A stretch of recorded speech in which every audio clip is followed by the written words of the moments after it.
You know, there are these rare moments in football that just completely define an entire generation. Moments where all those tactical maps, the structural formations, and literally months of precise analytical planning, they just vanish into thin air. And what are you left with? Just raw, unadulterated drama. Welcome to The Explainer. Right now, guys, the 2026 World Cup has entered a state of complete and utter madness. So what exactly happens when the four biggest superpowers survive a literal tournament war zone? Well, in Kansas City, the reigning champs Argentina just survived a punishing, deeply physical war against an incredibly resilient Swiss side. They advanced 3-1, but man, it was after a grueling extra-time gauntlet. And as the dust settles from that, this tournament bracket has transformed into an absolute superpower war zone. Over on the other side of the map, England survived their own extra-time nightmare against Erling Haaland's Norway. That locked in this historic, toxic, and legendary semifinal blockbuster. We're looking at the top four teams in the world rankings as the final four standing. The establishment held the line, sure, but the cost of survival? Absolutely staggering. Let's get into the inside story of the night this World Cup bracket officially caught fire. Okay, moving to the tactical anatomy of this quarterfinal war, let's break down exactly how this unfolded. Early on, Argentina's manager, Lionel Scaloni, deployed this really high-control system. He was fully intent on breaking down Switzerland's undefeated defensive block. And you got to remember, the Swiss were coming off a massive penalty shootout win over Colombia. They just had not conceded easily all tournament.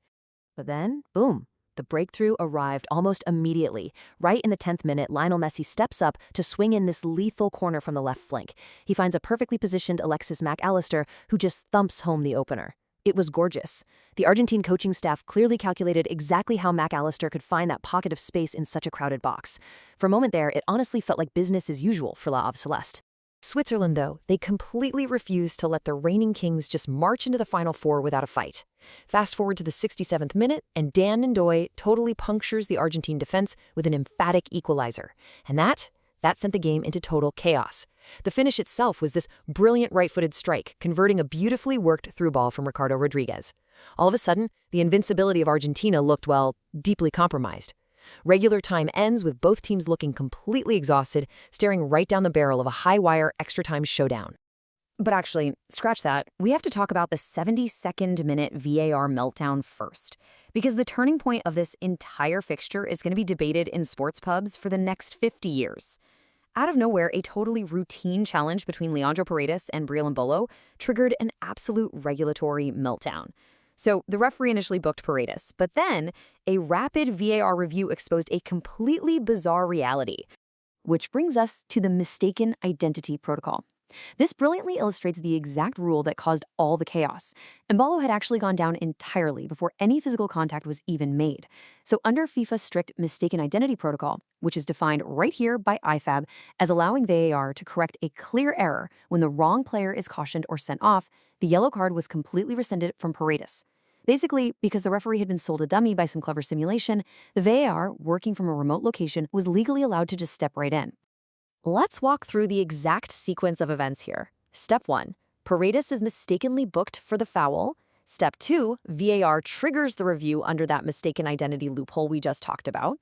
Step 3, the simulation by Mbolo is clearly discovered on the monitors. And finally, Step 4, the yellow card is transferred directly to Mbolo. Now here is the kicker. Because the Swiss forward had already been booked earlier in the match, back in the 44th minute, this became a mandatory second yellow. Switzerland was brutally reduced to 10 men.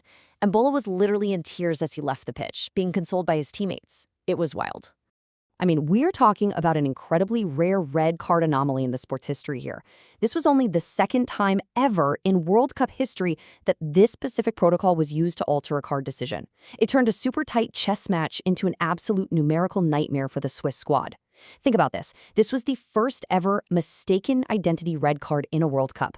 On top of that, it was the first time since Asamoah Gyan way back in 2006 that a player was sent off for a second yellow strictly due to simulation. No way, right?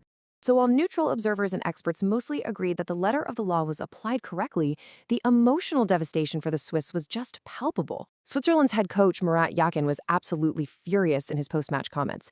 He said, and I quote, "I know that they will protect their referee, but this rule destroyed the game today. Completely unacceptable." He went on to praise his team as the real heroes who put all their heart into the performance, which honestly just makes the exit that much more deeply painful to swallow.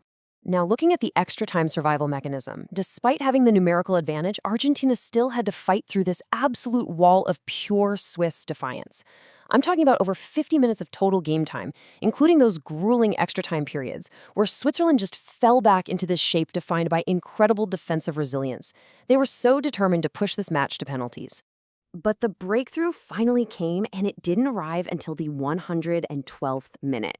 Substitute Julian Alvarez collects the ball deep in the final third and just unleashes this spectacular, physics-defying long-range rocket that beats goalkeeper Jan Sommer completely. It's got to be one of the undisputed goals of the tournament, providing this instant liftoff for the thousands of fans watching in Kansas City. Then, deep into extra time stoppage time, with Switzerland pushing literally everyone forward for a miracle equalizer, Lautaro Martinez capitalized on a lightning-fast counterattack. A rebound falls perfectly into his path, and he just sweeps it home to seal the 3-1 victory. And you know, the defining element of this match really comes down to a single number, 12. Argentina's incredible unbeaten World Cup run has officially extended to 12 matches. Think about that. 39-year-old Lionel Messi, who coach Lionel Scaloni actually called a machine, is still out there guiding this team. But the fascinating thing is, they no longer rely solely on him to score those decisive goals. It just proves once again that when this team is pushed to the absolute edge, going back-to-back in 120-minute matches, they possess an elite, almost evolutionary survival mechanism. So, the dust has finally settled, and we are looking at a Final Four that reads like absolute football royalty. 4 former champions, the 4 highest-ranked teams in the world. As you can see, Semifinal 1 in Dallas is going to see France clashing with Spain, and then in Semifinal 2 in Atlanta, we get the massive historic rivalry between England and Argentina. Talk about a heavyweight lineup. Which leaves us all with the ultimate question. Who is actually going to survive this war zone to lift the World Cup trophy? Can Argentina's squad survive the physical toll of yet another grueling clash, this time against a highly motivated English team? Will Spain's momentum carry them past a French side that has capitalized on literally every single mistake? The stage is officially set for a truly historic conclusion. Trust me, you absolutely will not want to miss a second of it.